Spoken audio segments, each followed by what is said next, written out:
Lord.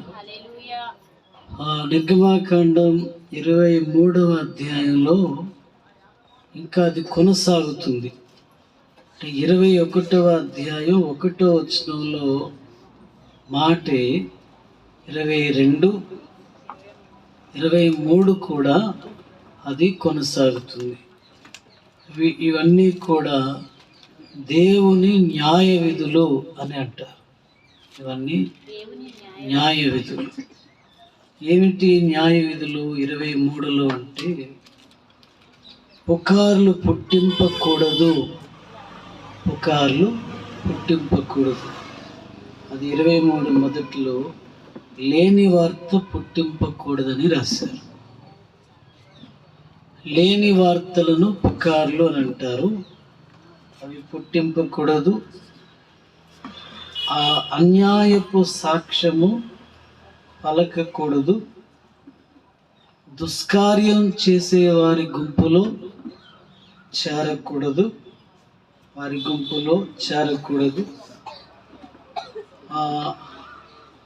ఆ వ్యాజ్యములో తప్పు సాక్ష్యాన్ని, అబద్ధ సాక్ష్యాన్ని పలకకూడదు. న్యాయం కోసం ఎదురు చూసే పేదవాడికి పక్షపాతం చూపకూడదు. ఇది మొదటి 2 వచనాల భావం. హల్లెలూయా. ఇక క్రిందకు వచ్చినప్పుడు, శత్రువు యొక్క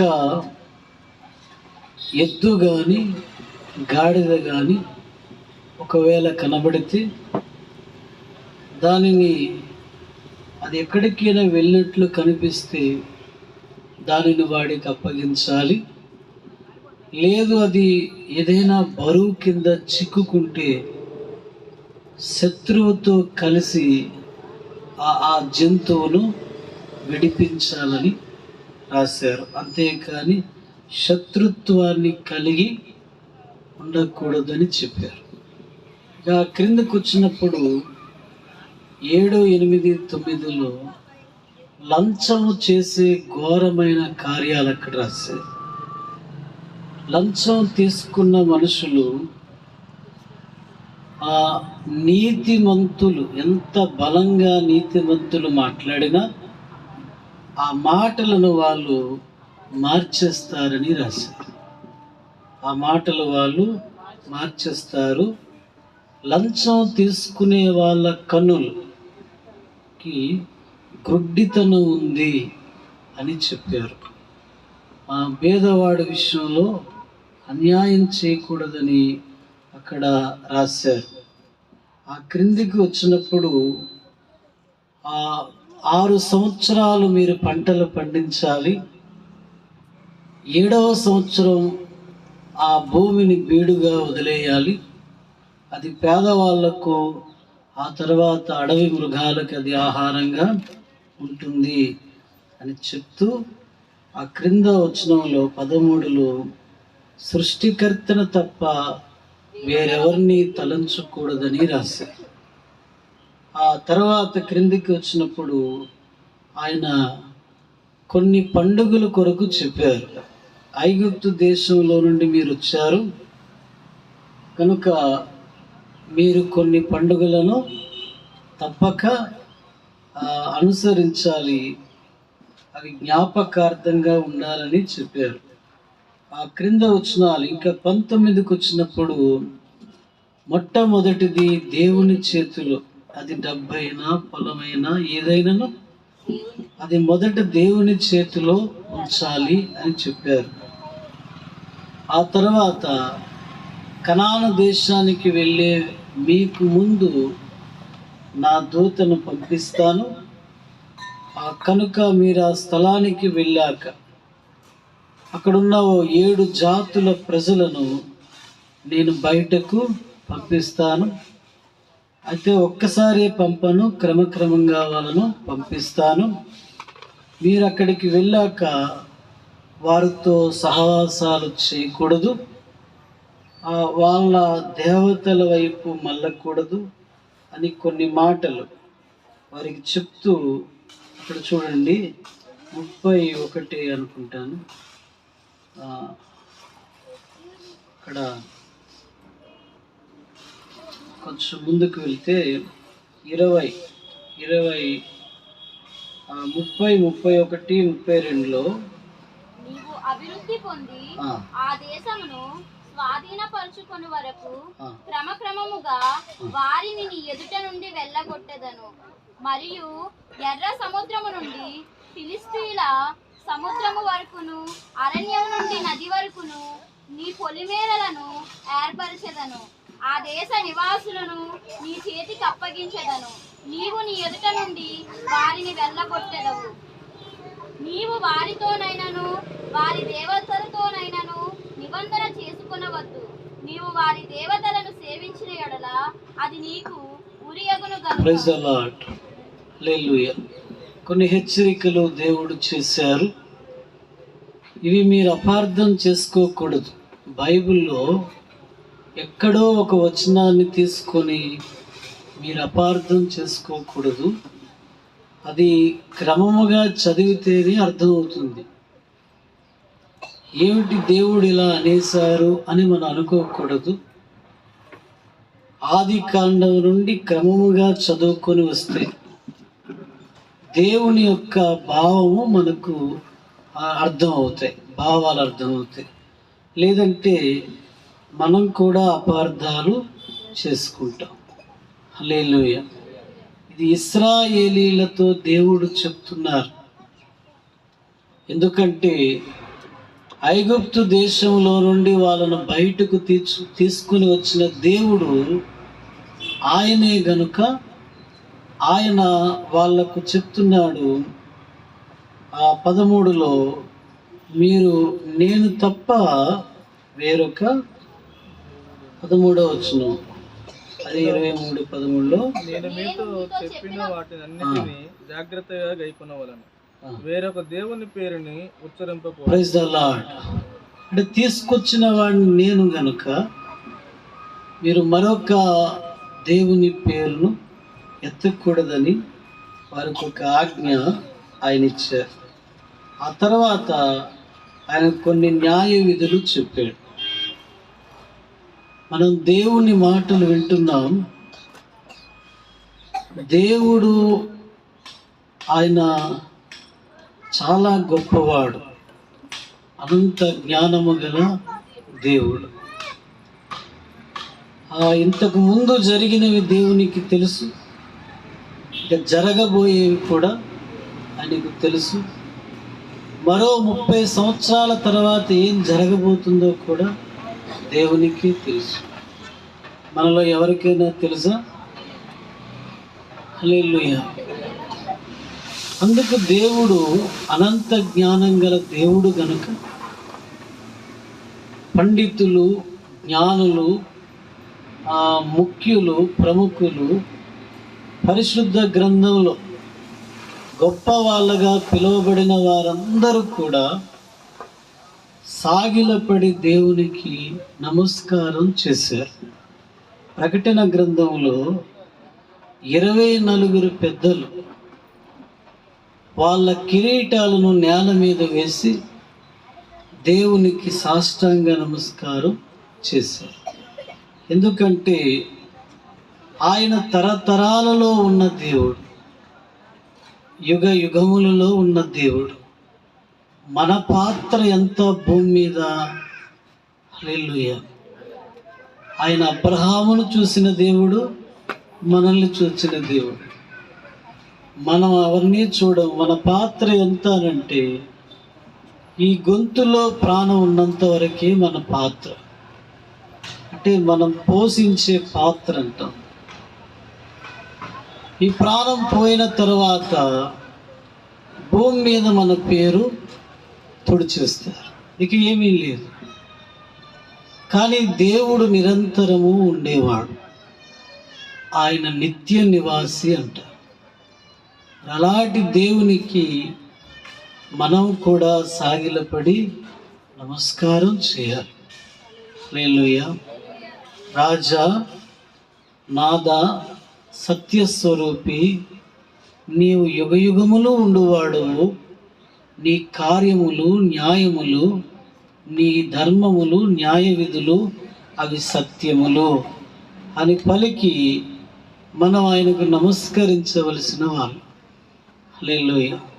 ఎందుకంటే ఆయనకు బోధింపగలిగిన వాడు ఎవడునూ లేడు. దేవునికి ప్రశ్న వేసేవాడు ఎవడునూ లేడు. ఒకవేళ ప్రశ్న వేశాడు అంటే దేవుడు దానికి జవాబు చెప్పలేకపోయారంటే వీడే దేవుడు అవుతాడు. హల్లెలూయా. అలా ప్రశ్న ఎవరునూ దేవునికి వేయలేరు. ఆయన దేవుడు తన ఘనతను తన మహిమను ఎవరికీ ఇవ్వరు. తనకు రావలసిన దానిని ఆయన ఎవరికి ఇవ్వరు. ఎందుకంటే సర్వభూమికి ఆయన రాజై ఉన్నాడు. రాజులకు ఆయన రారాజై ఉన్నాడు. ప్రభువులకు ఆయన మహాప్రభు అయి ఉన్నాడు. అలాంటి దివ్యమైన దేవుడును మనం తెలుసుకున్నాం గనుక మనము ధన్యులమే. Praise the lord. మనమందరం ఇంకా అనేకులు తెలుసుకోవాలి. ఈ కృపా సత్య సంపూర్ణుడైన దేవుణ్ణి ఇంకా అనేకులు తెలుసుకోవాలి. ఈ ప్రేమ స్వరూపైన దేవుణ్ణి అనేకులు తెలుసుకోవాలి.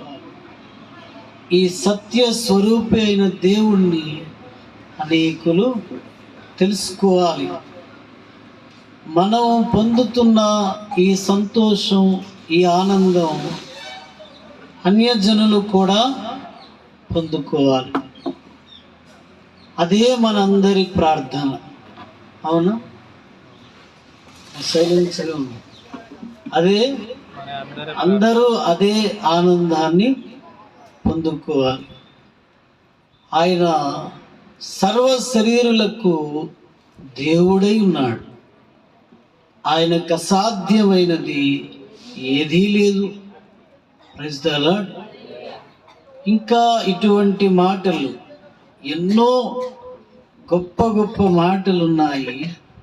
ఒక సినిమా హీరో చెప్పిన డైలాగుల వలన మనకు జీవం రాదు, కానీ దేవుని మాటల వలన శక్తి దొరుకుతుంది, బలం దొరుకుతుంది, భారం పోతుంది, ప్రశాంతత వస్తుంది. అయితే మరి వీళ్ళు మాట్లాడే ఈ డైలాగ్స్ వలన మనకేవి అవి రావు. అవి ఒట్టి మాటలు, వ్యర్థమైన మాటలు. అతడు థియేటర్లో లేక ఫిల్మ్లో పలికితే ఆయనకి డబ్బులు ఇస్తారు. నువ్వు రోడ్ల మీద పలికితే దెబ్బలు తింటావు. హల్లెలూయా చెప్పు. అందుకు ఆయన మాటలు శక్తి గలవి, ఆయన మాటలు జీవము గలవి. అవి శక్తిని, బలాన్ని, ఆరోగ్యాన్ని, ప్రశాంతతను ఇస్తాయి. ఎన్నో రోజులు వాక్యం లేనివాడు వాక్యాన్ని పొందుకుంటే వాడికి నెమ్మది దొరుకుతుంది. దాహంతో ఉన్నవాడు నీళ్లు తాగినప్పుడు ఎంత నెమ్మది పొందుతాడో, దేవుని వాక్యం కరువైన వాడు ఆ వాక్యం దొరికినప్పుడు నేను నెమ్మదిగా ఉన్నానని అనుకుంటాడు. Praise the lord. ఆ మాటలు సినిమా పాటల వలన మనకు నెమ్మది రాదు, శాంతి సమాధానం దొరకదు. ఘంటసాల పాడిన పాటల వలన నెమ్మది రాదు. ఈ తరానికి ఉన్న సంగీత దర్శకుల వలన కూడా మనకు నెమ్మది రాదు. కానీ దేవుని పరిశుద్ధ మాటల వలన, ఆయన పరిశుద్ధమైన పాటల వలన మనకేం దొరుకుతుందంటే శాంతి దొరుకుతుంది.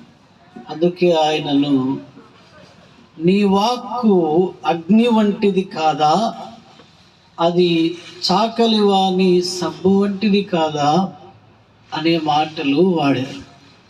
బండలను బద్దలు చేసే సుత్తి వంటిది కాదా.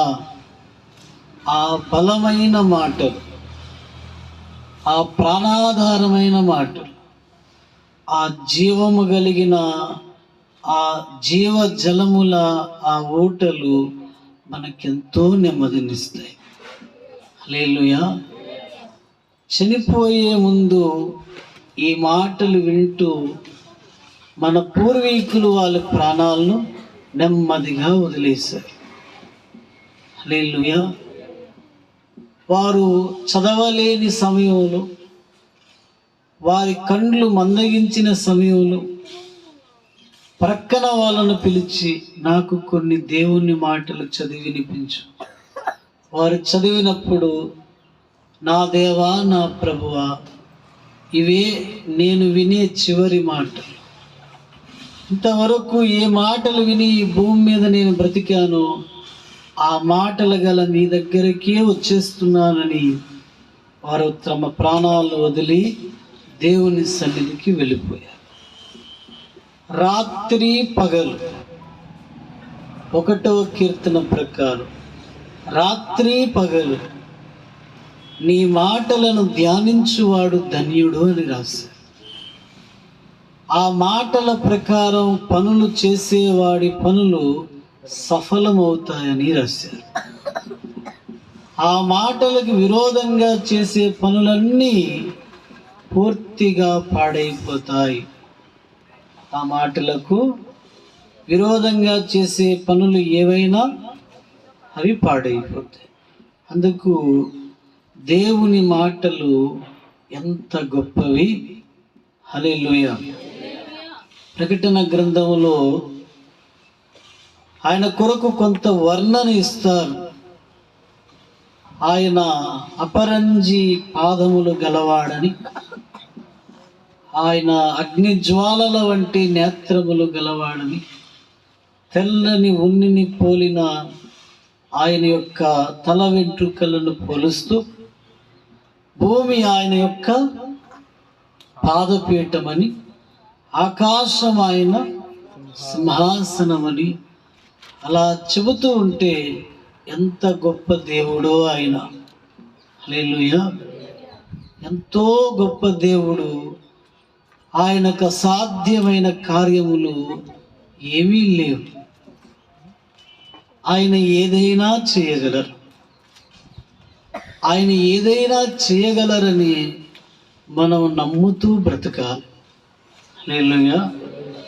ఆయన చేయలేడు అన్నప్పుడు కనాను దేశాన్ని 12 మంది వెళ్ళి 10 మంది కోల్పోయారు.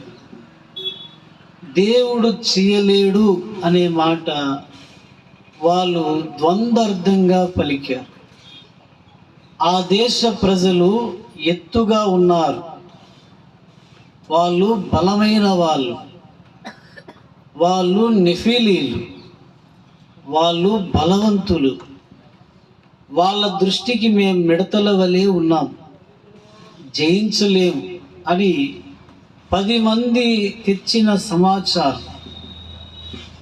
ఇద్దరన్నారు, యెహోవా నామమున మనం వాళ్ళను జయిస్తాం. వీళ్ళిద్దరూ నమ్మారు, ఆ 10 మంది నమ్మలేదు. నమ్మలేని వాళ్ళు లక్షల జనాంగాన్ని పాడు చేశారు. లక్షల జనాంగాన్ని పాడు చేశారు. నమ్మిన వీళ్ళిద్దరూ కనాను దేశానికి వెళ్ళారు, ఆ స్వాస్థ్యాన్ని పొందారు. వాళ్ళ పేర్లు చెప్పండి. హల్లెలూయా. ఎవరు వారు? యెహోషువ, కాలేబు. వీళ్ళిద్దరూ ఆ స్వాస్థ్యాన్ని పొందారు. మిగిలిన వారు నమ్మలేదు. ఏమి నమ్మలేదు? వీళ్ళు దేవుని యొక్క మాటలు నమ్మాలి, ఆయన చేసే కార్యాలను వారు నమ్మాలి. Praise the lord. దేవుడు సర్వ శరీరులకు దేవుడు. ఆయన మాటలు ఎంతో న్యాయమే. ఇక్కడ చూస్తే పేదవాళ్ళను ఎవరు పట్టించుకుంటారు?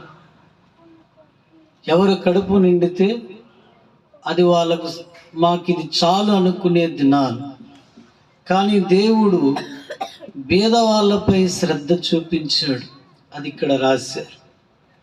ఆ క్రింద మృగాలు పశువుల విషయంలో కూడా దేవుడు శ్రద్ధ చూపించాడు. మరి ఈ కాలం, వేసవి కాలం రాగానే అందరూ వాళ్ళ యొక్క ఇమేజెస్లో లేక ఫొటోస్లో వాళ్ళు ఏమని పెట్టుకుంటారంటే, కొంచెం గోడల మీద నీళ్లు పెట్టండి పక్షులు త్రాగుతాయి. నువ్వు ఒక్క వేసవి కాలంలోనే పెడతావు, కానీ దేవుడు అన్ని కాలాల్లోనూ వాటిని పోషిస్తాడు, అన్ని కాలాల్లోనూ వాటికి ఆహారం ఇస్తాడు, అన్ని కాలాల్లోనూ వాటిని పోషిస్తున్న దేవుడు. అందుకు ఆయన పోషణకర్త అని రాశారు. హల్లెలూయా. ఆకాశ పక్షులు ఉదయాన్నే లేచి అన్ని జీవులు కూడా ఆ జీవాధిపతి వైపు చూస్తాయని క్రొత్త నిబంధనలో ఒక చోట రాశారు. సర్వజీవుల కన్నులు యెహోవా నీ వైపే చూచుచున్నవి. హల్లెలూయా. ఆ పశువులు తినడానికి యెషయా గ్రంథంలో రాస్తారు, గడ్డిని మొలిపించువాడు ఆయనే, పక్షులకు ఆహారం ఇచ్చేవాడు ఆయన, వాన కోవిలకు సహాయం చేయవాడు ఆయన. గడ్డె బిళ్ళల్లో కొన్ని జంతువులు వాటి పిల్లల కనునట్లు సహాయం చేయవాడు ఆయన. ఈ మాటలన్నీ విన్నప్పుడు ఈ ప్రపంచం అంతటినీ నడిపిస్తున్నవాడు ఆ సర్వశక్తి గల దేవుడు. ఆయన పేరే యేసుక్రీస్తు ప్రభు. హల్లెలూయా. నమ్మకంగా పోషించువాడు, నీతి న్యాయములతో ఆయన నడిపించువాడు, ఆయన బాధ్యత గల దేవుడు. మనం ఒకటి న్యాయం చేస్తే మరొకటి న్యాయం చేయలేం, కానీ ఆయన అందరికీ న్యాయం చేయు దేవుడు. దుష్టుల మీదను నీతిమంతుల మీదను తన సూర్యుణ్ణి ప్రకాశింపజేసిన దేవుడు. హల్లెలూయా. నీతిమంతుల మీదనే ఆయన మేలు కాదు, అందరికీ వర్షం ఇస్తున్నాడు, అందరికీ దేవుడు ఎండనిస్తున్నారు, అందరికీ అన్ని విధాల ఆయన సహాయం పంపిస్తూ వస్తున్నారు. కనుక ఆయన కరుణా కనికరములు గల గొప్ప దేవుడై ఉన్నాడు. Praise the lord. ఆయనకు జాతి భేదం లేదు, కుల భేదం లేదు, మత భేదం లేదు, రంగు భేదం లేదు. చదువుకున్న వారని చదువు లేని వారని హెచ్చు తగ్గుల్లో చూడరు. శుభ్రమైన మనుషులని శుభ్రత లేని మనుషులని వేరుగా చూడరు. ఆయన అంతటా అందరినీ ప్రేమించు దేవుడై ఉన్నాడు. హల్లెలూయా. ఆ మొదటి యోహాను పత్రికలు 4వ అధ్యాయం చివరి వచనాలు, ఆయన ప్రేమాస్వరూపి అయి ఉన్నాడు, ఆయన యందు ద్వేషము లేదు, ఆయన యందు చీకటి లేదు, ఆయన యందు పాపము లేదు, ఆయనే మహాదేవుడును నిత్య జీవమునై ఉన్నాడు. హల్లెలూయా. అలాంటి దేవుడు న్యాయ విధులే ఈరోజు మనం వింటున్నాం. ఆ 1వ వచనం ఒకసారి చూద్దాం. 23:1-2 వచనం ఒకసారి చదవండి. లేని వార్తను పుట్టింపకూడదు, అన్యాయపు సాక్ష్యమును పలుకుటకై దుష్టునితో నీవు కలియకూడదు, దుష్కార్యము జరిగించుటకై సమూహమును వెంబడించవద్దు, న్యాయమును త్రిప్పివేయుటకు సమూహముతో చేరి వ్యాజ్యములో సాక్ష్యము పలుకకూడదు. వ్యాజ్యమాడువాడు పేదవాడైనను వాని ఎడల పక్షపాతముగా ఉండకూడదు. నీ శత్రువుని ఎద్దైనను గాడిదైనను త్రప్పిపోవచుండగా అది నీకు కనబడిన ఎడల అగత్యముగా దాన్ని తోలుకుని వచ్చి వానికి అప్పగింపవలెను. ఆలోచించండి. ఈ మాటల్లో ఆయన స్వభావం మనకు కనబడుతుంది. మనుషులు మాట్లాడినప్పుడే మనుషుల స్వభావం అనేది మనకు కనబడుతుంది. అతడి మాటలే అతని స్వభావాన్ని వెల్లడి చేస్తాయి. అతడు మూర్ఖుడు అని మనం చెప్పొచ్చు అతని మాటల్ని బట్టి. అతని సాధు అని చెప్పొచ్చు అతని యొక్క మాటల్ని బట్టి.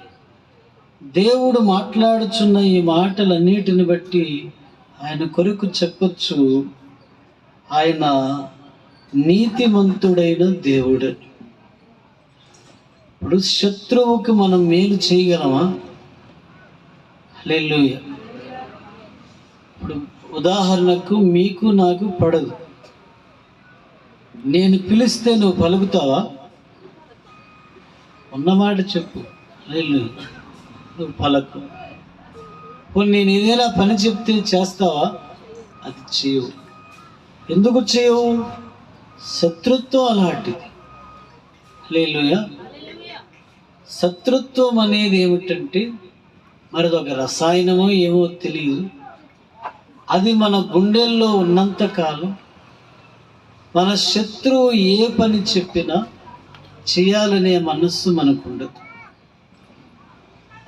అతన్ని మనం శత్రువుగా ఎంచుకుంటున్నాం గనక అతడు ఏమి చెప్పినా మనకు చిరాకుగాను చికాకుగాను ఉంటుంది.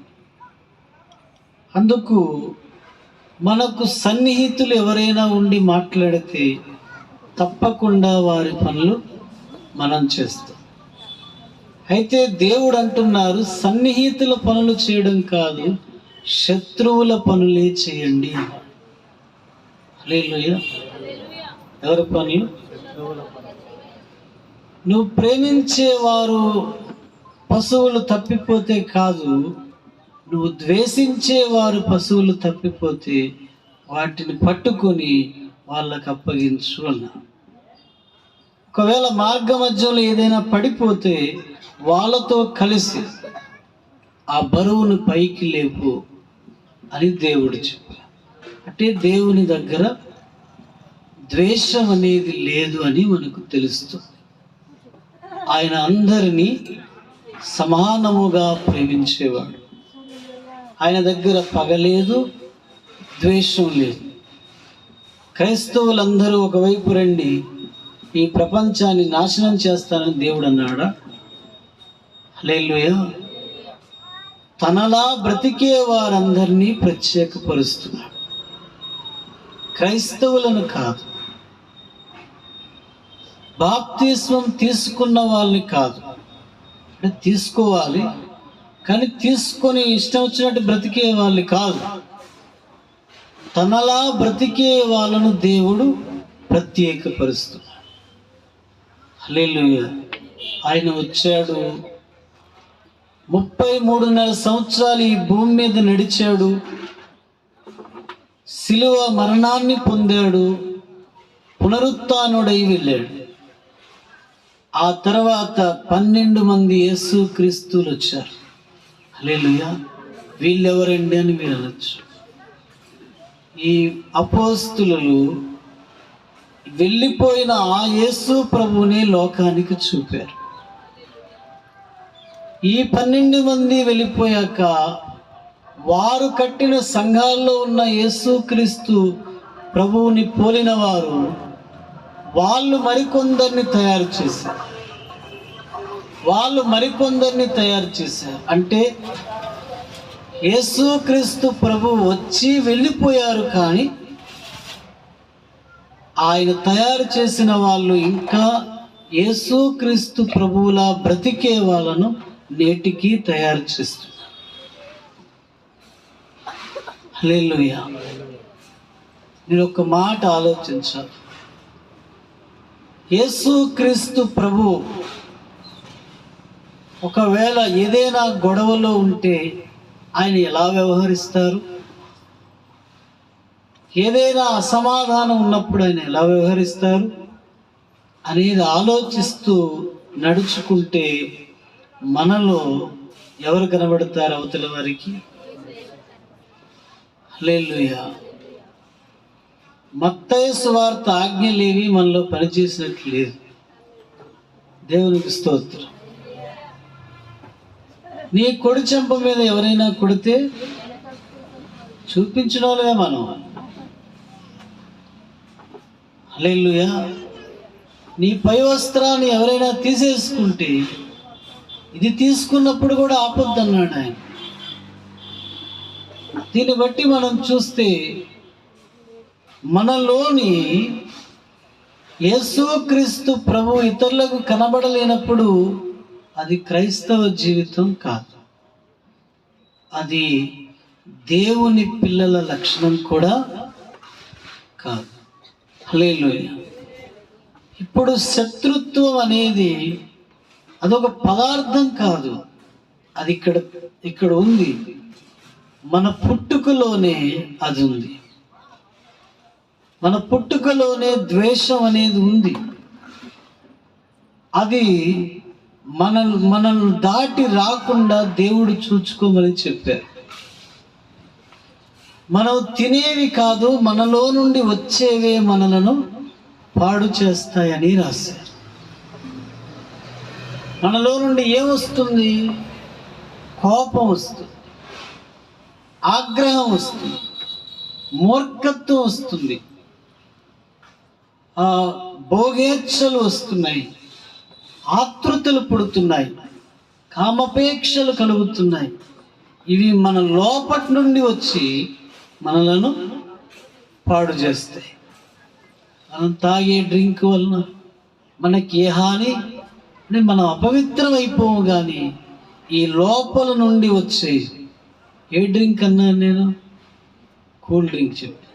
లేదు, మీరు అలా అనేసారు కదా, ఈ రోజున స్టార్ట్ చేసేద్దాం అనుకున్నాను. హల్లెలూయా చెప్పండి. అవి మనకేం కలుగజేయవు? అపవిత్రతను కలుగజేయవు. దేవుడు అనేది ఈ లోపటి నుండి మార్కు సువార్త 7లో రాస్తారు, నీ హృదయములో నుండి వచ్చినవి నిన్ను అపవిత్రపరుస్తాయి అని రాశారు. ఇప్పుడు ఇందులో నుండి వచ్చే కోపము నిన్నేం చేసింది? మలినం చేసింది. ద్వేషం నిన్నేమి చేసింది? మలినం చేసింది. అపవిత్రత నిన్నేమి చేసింది? మలినం చేసింది. మోహపు చూపు నిన్నేమి చేసింది? పూర్తిగా నిన్ను పాడు చేసింది. హల్లెలూయా. ఇవి ఎక్కడి నుండి వచ్చాయి? మోహపు చూపు 20 రూపాయలు కొన్నావా? లేదు. అది ఎందులో నుండి వచ్చింది? ఇక్కడ నుండి వచ్చింది. ఇక్కడ నుండి వచ్చే సమస్తమైన ఈ చెడుతనమే మనుషులను పాడు చేస్తుంది, కానీ బాహ్య వస్తువులు కావు. మీరు ఆలోచించుకోవాలి. దేవుడు చెప్పే మాటలు మనం అనుసరించడం వలన దేవుడు మనలో ఇతరులకు కనబడతాడు. దేవుడు పేతురు యేసు ప్రభువుని పట్టుకున్నప్పుడు కత్తి తీసి అవతల వాడి చెవి నరికాడు. పేతురు, నేను ప్రార్థిస్తే నా తండ్రి 12 వ్యూహ సైన్యాలను పంపి నన్ను రక్షించగలడు, ఇది జరగాల్సి ఉంది. కత్తి పట్టుకునేవాడు కత్తితోనే చనిపోతాడని చెప్పారు. అంటే దాని అర్థం పేతురు, ఒకవేళ ఈ భౌతికమైన యుద్ధమే నేను చేయాల్సి వస్తే నాకు సహాయం చేసేవారు ఉన్నారు, నువ్వేమి నీ కత్తి పట్టుకొని రావక్కర్లేదు, కానీ ఇది జరగాల్సి ఉందని అన్నారు. అంటే దాని అర్థం దేవుడు ఇప్పటికీ యేసు ప్రభు కొరకు ప్రపంచమంతా ఏం మాట్లాడుకుంటారు? టెక్స్ట్ పుస్తకాల్లో ఆయన కొరకు ఏమి రాశారంటే ఆయన ప్రేమామూర్తి అని మాట్లాడుతారు. ఆయన ఎవరు? ప్రజల పాపముల కొరకు ఆయన చనిపోయాడు, 3వ దినాన లేచాడు. ఆయన ఎవరిని ఒక మాట అనలేదు, అందరినీ క్షమించాడు. ఆయన ప్రేమామూర్తి అనే ఇప్పటికీ పిల్లలకు చెప్పే పాఠాల్లో కూడా అదే మాట్లాడతారు. అలాంటి ప్రేమ కలిగిన దేవుని పిల్లలు మరి ఎలా ఉండాలి? వాళ్ళు కక్ష కట్టొచ్చా? వాళ్ళు పగలు పెట్టుకోవచ్చా? వాళ్ళు శత్రుత్వాన్ని కలిగి ఉండొచ్చా? దెబ్బకు దెబ్బను వారు తీయొచ్చా? హల్లెలూయా.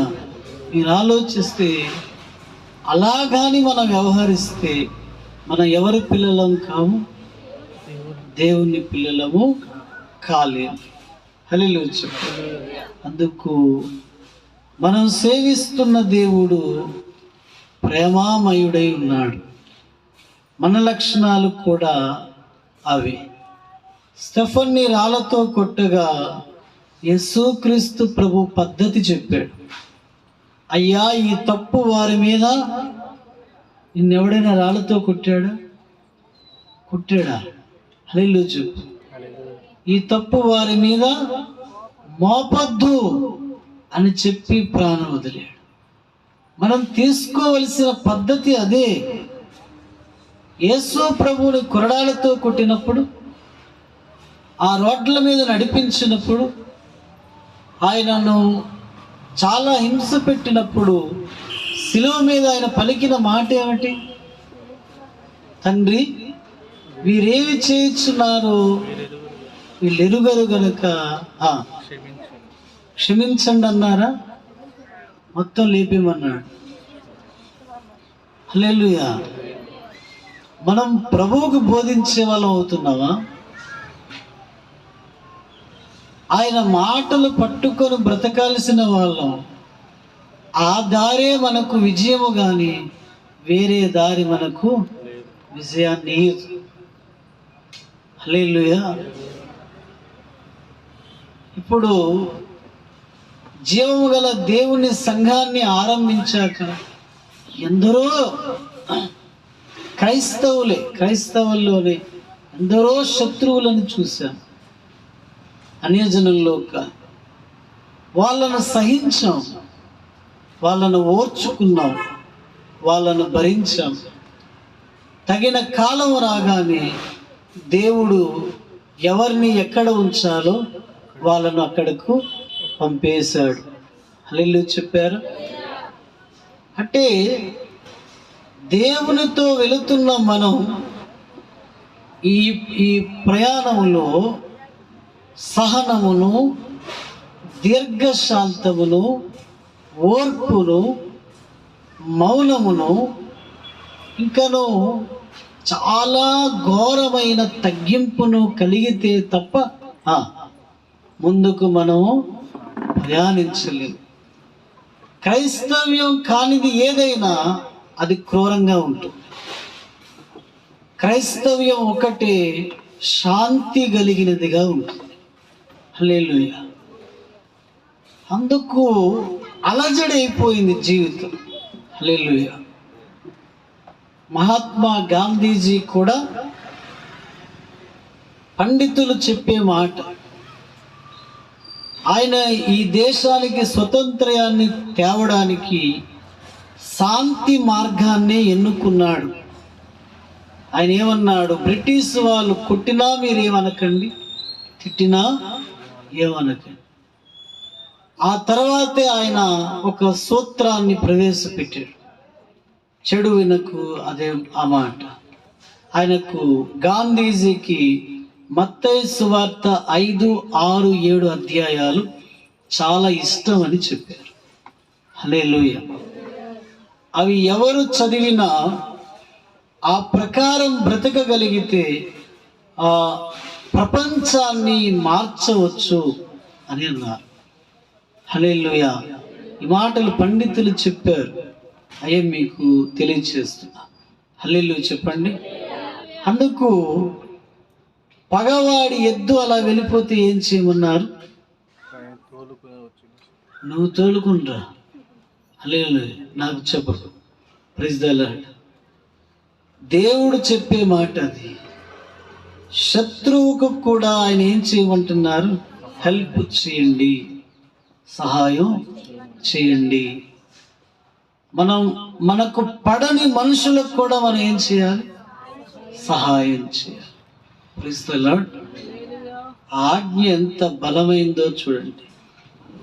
అబద్ధ సాక్ష్యం ఎప్పుడు కూడా ఎక్కడ చెప్పకూడదని చెప్పారు. రెండవది, అబద్ధానికి దూరంగా పారిపోమ్మని దేవుడు చెప్పారు. ఏం ఆడకూడదు. మనం గెలవాలని అబద్ధాలు చెప్పొచ్చా? మనం నెగ్గాలని అబద్ధాలు చెప్పకూడదు. అబద్ధం అనేది దేవుని పిల్లల నోట ఉండకూడదు. రాత్రి మనం విన్నాం, న్యాయము నీతే మాట్లాడుకోవాలి. హల్లెలూయా. నష్టం అయితే అయ్యింది, అబద్ధాన్ని మాట్లాడకూడదు. ఎవరితోనైనా, భర్త, భార్య, పిల్లలు, ఇరుగు పొరుగు, సమాజం, ఎవరితోనైనాను ఏం మాట్లాడకూడదు? అబద్ధం మాట్లాడకూడదు. డబ్బు తీసుకొని, లంచం తీసుకొని మనము న్యాయమైన మార్గాలు ఎన్నడూ తిప్పకూడదు. అది దేవునికి నచ్చదు. ఈ ధనం ఇచ్చేటప్పుడు కోర్టులో కూడా న్యాయం తారుమారవుతున్న రోజులు. అయితే ఆ పని దేవునికి చాలా అసహ్యమని రాశారు. ఆ పని అసహ్యం. మీకు గవర్నమెంట్ ఉద్యోగాలు కావాలంటే వెళ్ళండి, కానీ అది మెరిట్ విద్యార్థులకు రాకుండా లంచాలిచ్చి దాన్ని దోచుకోకండి. కష్టపడే వాళ్ళు ఎవరు ఇప్పుడు డాక్టర్లు అవ్వట్లేదు, డబ్బు కట్టే వాళ్ళు డాక్టర్లు అయిపోతున్నారు. అందుకనే వాడు వైద్యం చేస్తే మనిషి బాగుపడడం లేదు సరిగదా, అటు నుండి ఇటు రావడం లేదు. హల్లెలూయా. ఇది ఈరోజు లంచాలను కట్టి లేని డిగ్రీలు సంపాదిస్తున్నారు. చదువేమీ లేదు, ఆ డిగ్రీలు సంపాదించేస్తున్నారు. ఆ సర్టిఫికేట్లు ద్వారా వాళ్ళకి తెలుసు ఎలా సంపాదించాలో, వాళ్ళకు తెలుసు. అలా వద్దు. కష్టపడి చదివి దాన్ని మీరు పొందుకోండి. మీరు మీ పక్కన ఈ డిగ్రీ పెట్టుకోవడానికి దొంగ త్రోవల్లో వెళ్ళకూడదు.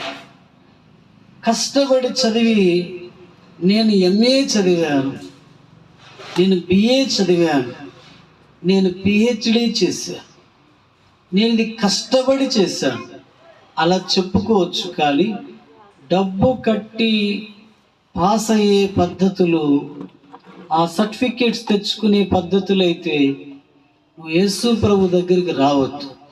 హల్లెలూయా చెప్పు. అలాంటి పనులు చేయకండి. ఇంకా మనం ముందుకు వెళితే దేవుడు నీతిమంతుడని మనకు తెలుస్తుంది. దేవుడు ఎవరు? నీతిమంతుడు. కనుక ఒక చిన్న ఉదాహరణ చూసుకోండి. మీ రైస్ కార్డులో మీ కుటుంబము కాక మరొకడు ఉండకూడదు. ఎవరు ఉండకూడదు? మరొకడు ఉంటే 5 కేజీలు వస్తాయి. హల్లెలూయా. అది పక్కింటి అన్న కూడా వచ్చి ఫోటో దిగిపోరా. అలా చేయకు. దేవునికి న్యాయం కావాలి. ఏం కావాలి? 5 కేజీలు పోయినా పర్వాలేదు, కానీ దేవుడు న్యాయాన్ని కోరుతాడు, ఆయన నీతిని కోరుతాడు. అంటే ఎక్కడికక్కడికి అన్యాయంగా దొరికే సొత్తులను అలా వదిలేయాలి. మనం అన్యాయంగా దొరికే సొత్తులను, ఆ సొమ్ములను, ఆ వెండి బంగారాలు అలా వదిలేసి న్యాయంగా వచ్చే వచ్చుబడి కొంతైనా చాలు. Praise the lord. ఇప్పుడు మీకేం అర్థం అవుతుంది? ఆ దేవుడు సర్వ శరీరులకు దేవుడైన ఆయన బేదల పట్ల, మృగముల పట్ల, పక్షుల పట్ల శ్రద్ధ కలిగిన వాడిగా ఉన్నాడు. అలాంటి మహాదేవుడు మనతో ఏం చెప్తున్నారు? నిన్ను వలె నీ పొరుగు వారిని ప్రేమించు. హల్లెలూయా. ఏమవ్వాలి? ఇతరులను ఇతడు మనకు సహాయపడలేదని అతడికి ఏదో హాని జరగాలని కోరుతామా? మీ గొడవల్లో మీకు పాము పొడవాలి అని అంటారు. నువ్వు ఎదురుగా వెళ్తున్న వాహనం వచ్చి నేను గుద్దేయాలని కూడా అంటారు. నువ్వు నన్ను తిట్టెళ్తున్నావు కాబట్టి నువ్వు బయటికి వెళ్ళి తిరిగి రాకూడదని. నీ మాటలన్నీ జరిగిపోవడానికి మనం ఏమైనా గొప్ప వ్యక్తులమా? హల్లెలూయా. దేవుడు శత్రువుకు కూడా కీడు జరగకూడదని కోరుకోమన్నాడు. పెద్దవాళ్ళు అనే మాట ఏమిటంటే, ఏవైనా శ్రమలు వచ్చినప్పుడు, దేవా ఇది శత్రువులకు కూడా రాకూడదు అంటే అది ఎంత మంచి మాట. ఇది నాకు వచ్చింది, ఇవి ఎవరికి రాకూడదు? శత్రువులకు కూడా ఈ దుస్థితి రాకూడదు. అది దయగల మాట. దీన్ని బట్టి మనకు విరోధిగా ఉన్న వాళ్ళకు ఏదో కీడు జరగాలని కోరుకోవడం దేవునికి నచ్చదు. హల్లెలూయా. వాళ్ళకి ఇలా జరగాలి, వాళ్ళకి ఇది అవ్వాలని మనం కోరడం అది దేవునికి ఇష్టం ఉండదు. ప్రభువా వాళ్ళను దీవించు, మీ సాధనాలుగా వారిని వాడుకో అని అనడం దేవునికి ఎంతో ఇష్టం. హల్లెలూయా. మన ప్రార్థనలు సగం వెళ్ళకపోవడానికి కారణం ఏమిటంటే మనం ఇతరులను క్షమింపకపోవడం. ఉదాహరణకు, మీరు ప్రార్థన చేసేటప్పుడు మీకు ఇష్టమైన వ్యక్తుల కోసం ఏమైనా చేస్తారు? ప్రభు దీవించు నాయన, దీవించు. మరి ఆ పక్కింటోడు రాగానే వాడిని దాటించేస్తాం. వీడు అక్కర్లేదు కానీ ఇంకొకరిని పెట్టుకుంటాం, ఏం అక్కర్లేదు ఇంకొకరు పెట్టుకుంటాం. అంటే దాని అర్థం మనకు నచ్చిన వాళ్ళ కోసం మనం ఏడుస్తున్నాం కానీ నచ్చని వాళ్ళను మనలో నుండి తీసేస్తున్నాం. దేవునికి అది నచ్చుతుందా? హల్లెలూయా చెప్పాలి. అది నచ్చదు. Praise the lord. ఒక మాట మనం చదువుకుందాం. అది కొంచెం ముందుకెళితే 20వ అధ్యాయం, నిర్గమాకాండం 20వ అధ్యాయంలో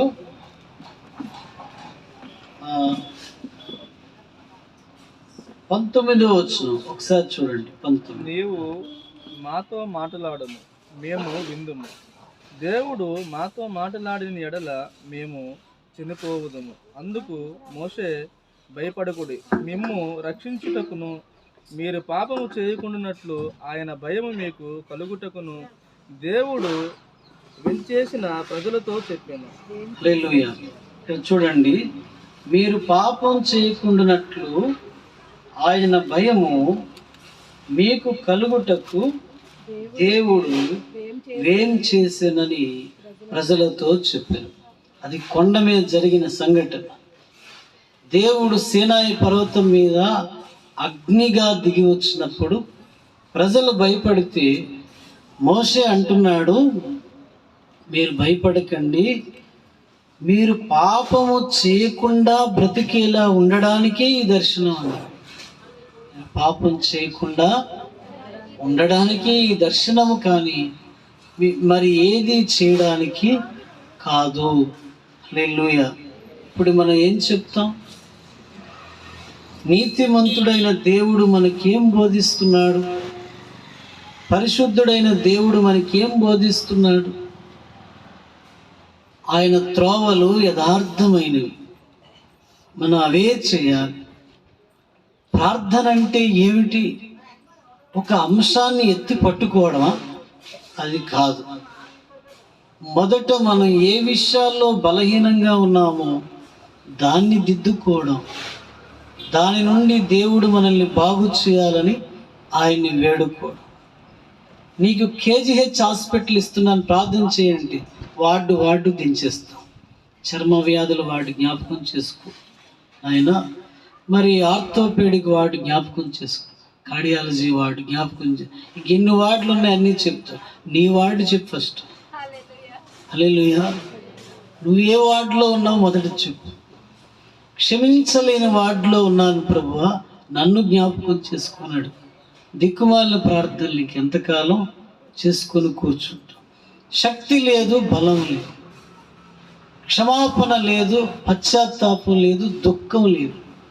ఒక అంశాన్ని కాపాడుకోవడానికి చేసే ప్రార్థనలు ఆ భగవంతుడైన యేసును చేరుతాయా? ఇచ్చారు. మీరు ఈ ఒక్క విషయం ఆలోచించండి.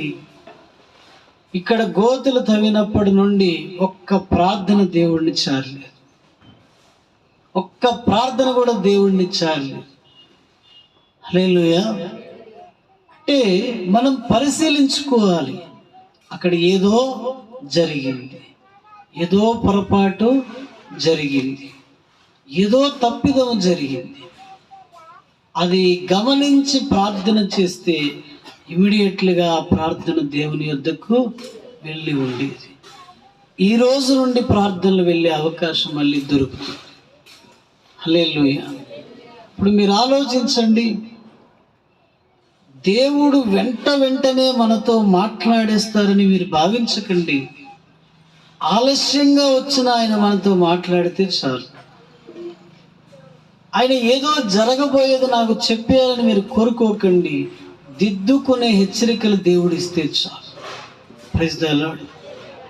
జరగబోయేది నేను చెప్తాను అని అనుకోకండి.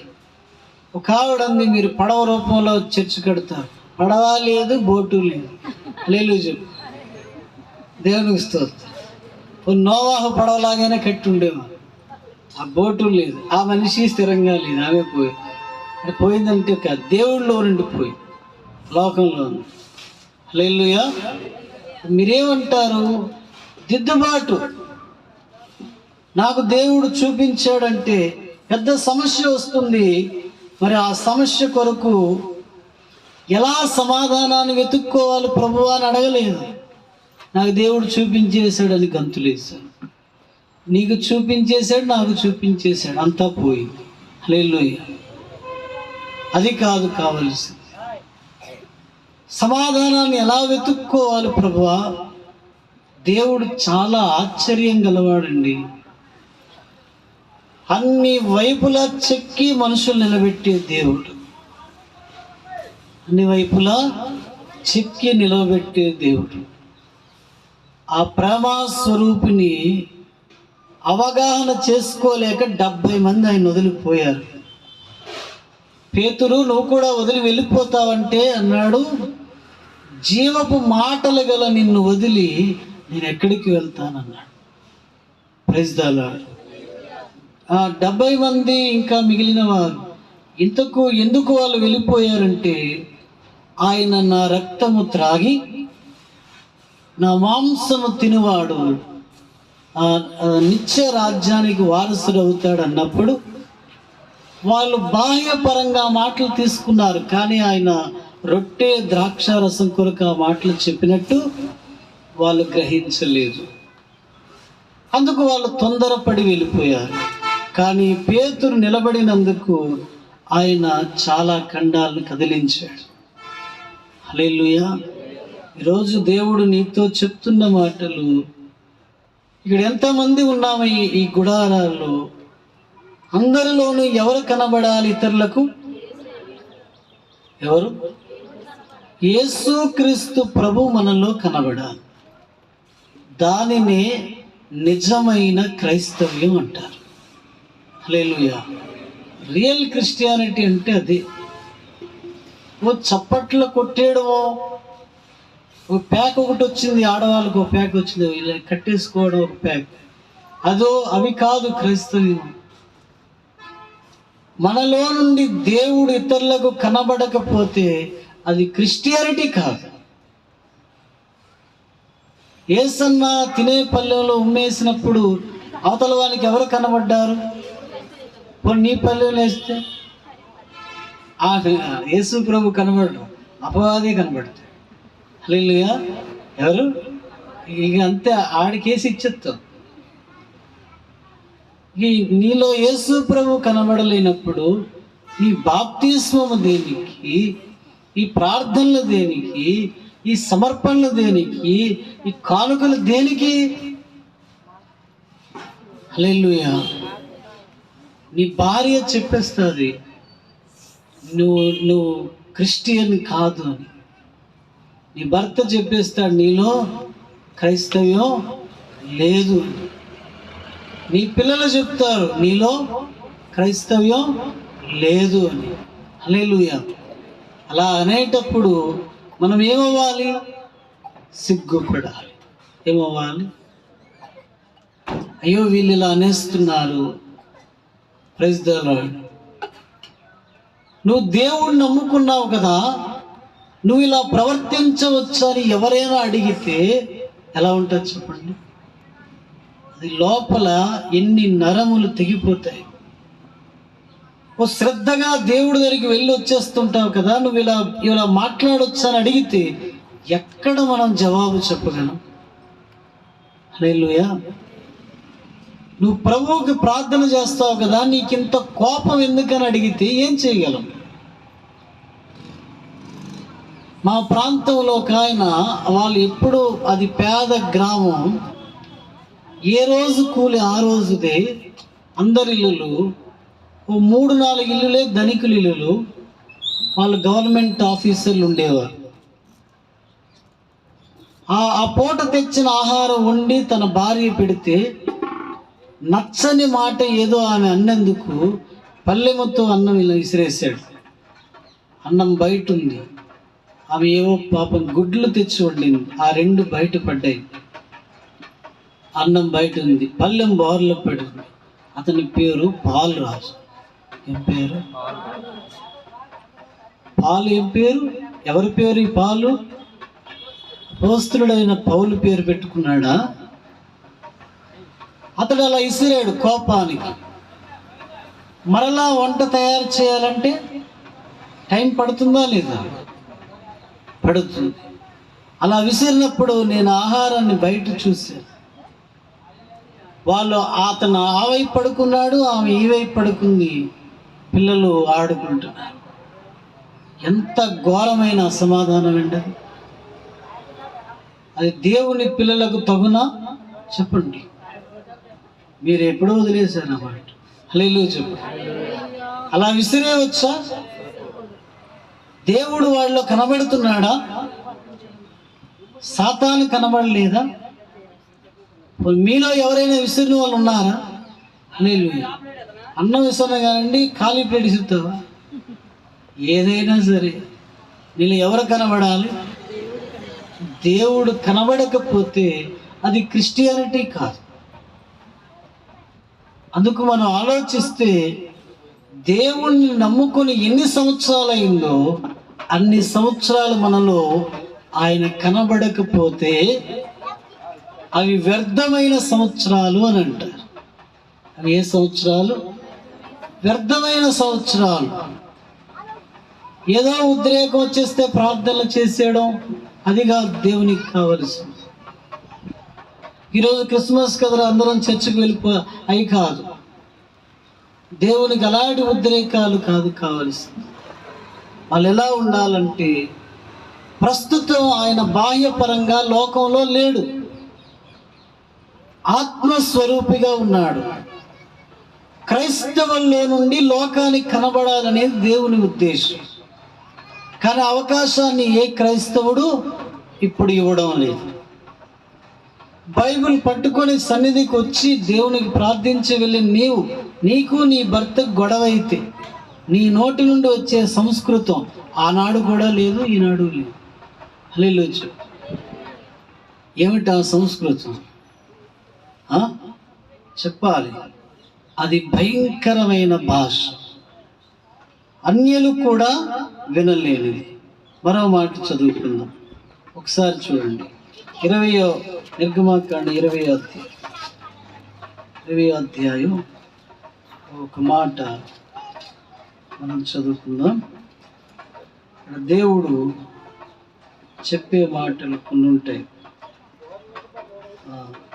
20వ అధ్యాయం మొదటి నుండి కొన్ని వచనాలు. దేవుడు ఈ ఆజ్ఞలన్నీ వివరించి చెప్పెను, నీ దేవుడనైన యెహోవాను నేనే దాసుల గృహమైన ఐగుప్తు దేశములో నుండి నిన్ను వెలుపలికి రప్పించి తిని. నేను తప్ప వేరొక దేవుడు నీకు ఉండకూడదు.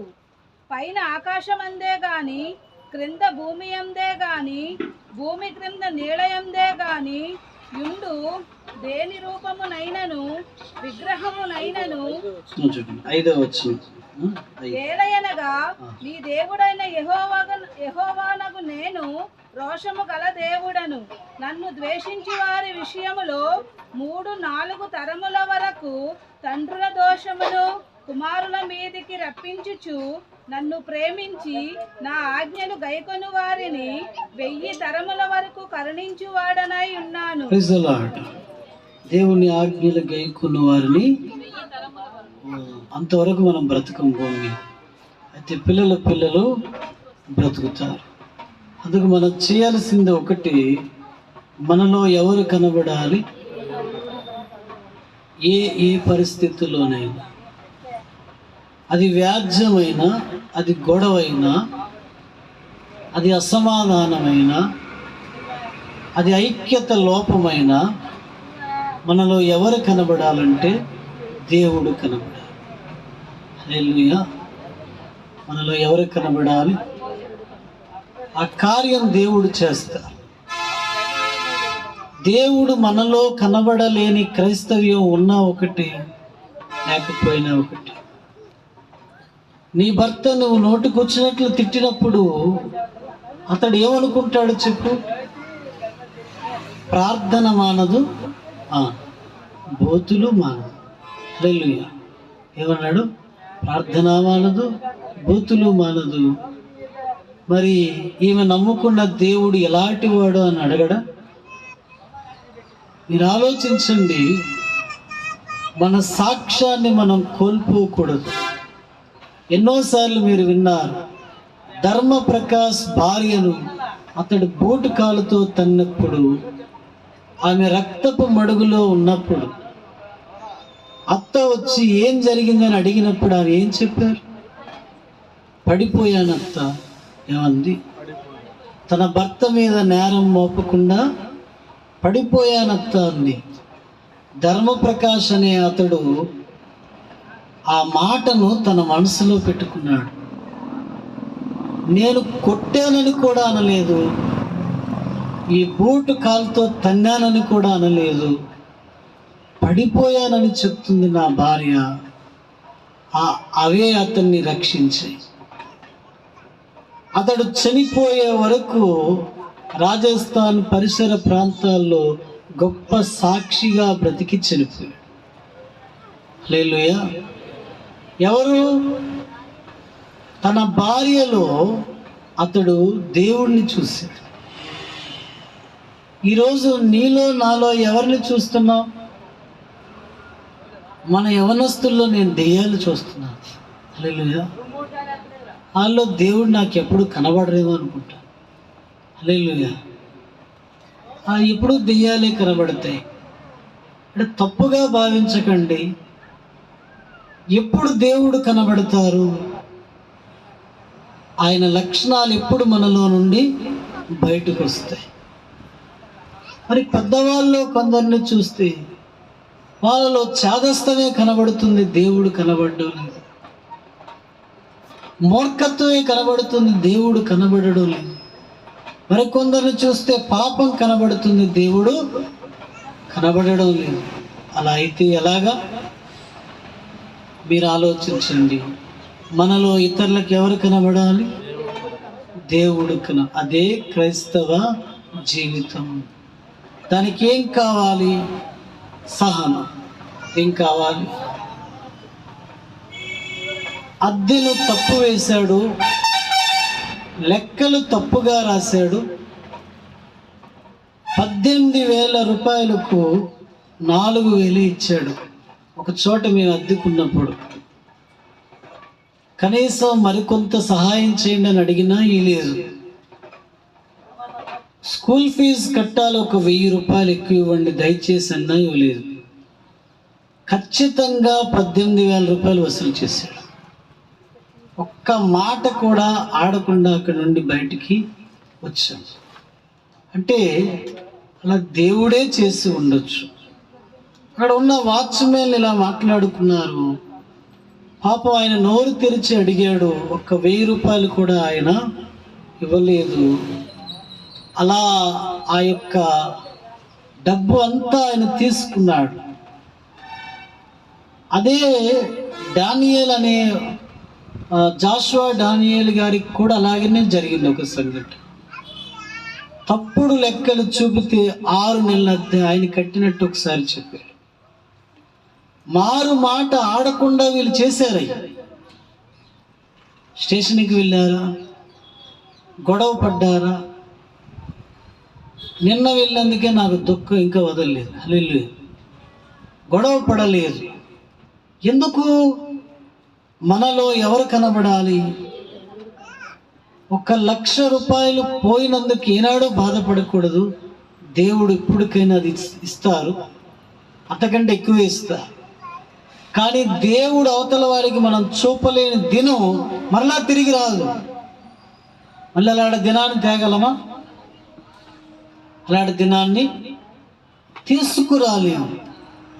యేసు ప్రభు వెళుతుంటే ప్రజలు ఏడుస్తున్నారు, నువ్వు ఏ పాపం చేయలేదు కదా, నిన్ను ఇలా శిక్షిస్తున్నారంటే ఆయన అంటున్నాడు, నా కోసం ఏడవద్దు, మీకోసం, మీ పిల్లల కోసం ఏడవండి. హల్లెలూయా. అంటే ఆయన చెప్తున్నారు, నా కోసం మీరు ఇలా మౌనంగా వెళ్ళే జీవితాన్ని ఏర్పాటు చేసుకోండి. ఎవరితోనూ మీకు గొడవలు ఉండకూడదు, శత్రుత్వం ఉండకూడదు, అసమాధానం ఉండకూడదు, అల్లర్లు ఉండకూడదు, ద్వేషం. ఎవరు అలా అయితే మనం సేవ చేయగలమా? హల్లెలూయా. మనం మందిరాలు కట్టడానికి కాదు, మనుషులనే ఆలయాలుగా కట్టడానికి దేవుడు ఎన్నుకున్నాడు. హల్లెలూయా. ప్రతి మనిషిని ఒక ఆలయంగా మనం కట్టాల్సిన వాళ్ళం. మందిరం ఉంటే ఉంది, లేకపోతే పోయింది.